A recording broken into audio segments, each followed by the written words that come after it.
29-cu suala baxırıq. Deyir, aşağıdakı fikirlərdən hansı yanlışdır? İbtidai təhsil səviyyəsində sərbəst təhsil alma formasından istifadə olunması mümkündür. Baxın, Azərbaycan Respublikasının təhsil haqqında qanununa görə müxtəlif səbəblərdən təhsildən kənarda qalmış şəxslərin, həmçinin o cümlədən ibtidai təhsil alan şagirdlərin də sərbəst, yəni eksternal təhsil almaq hüququ var.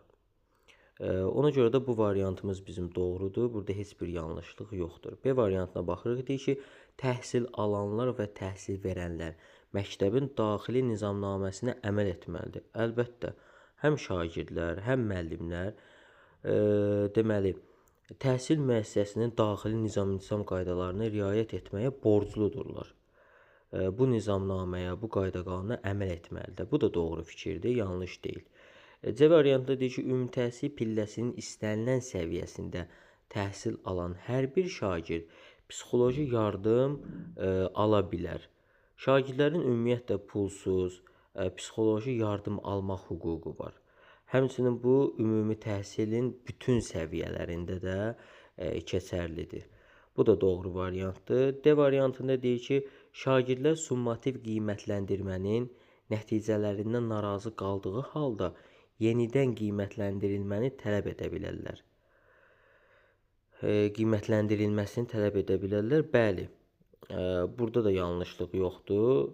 Mövcud olan qaydalara əsasən şagird və yaxud da onun valideyni də hətta ola bilər. Qiymətləndirmə nəticəsindən narazı qalırsa, bu zaman neyniyə bilər? Razılaşmaq nəticəsində məsələn, apellyasiyaya verirlər. Bunu hər kəs bilir. Yəni, apellyasiya yenidən yoxlama təşkil edirlər və şagird nailiyyətləri yenidən yoxlanılır, qiymətləndirilir. Burada da heç bir səhvlik yoxdur. Deyir, təhsil alanlarda ən azı ildə bir dəfə bilik yarışı və olimpiyadalarda iştirak etməlidirlər. Təhsil alanlar, yəni şagirdlər. Ümumiyyətlə, olimpiyada və bilik yarışlarında iştirak etmək təhsil alanların vəzifəsi deyil. Onların hüququdur, yəni onların haqqıdır. Bu vəzifə deyil, yəni bunu eləməyə borclu deyillər. Bu sadəcə könüllü şəkildə şagird bunda iştirak eləyə bilər.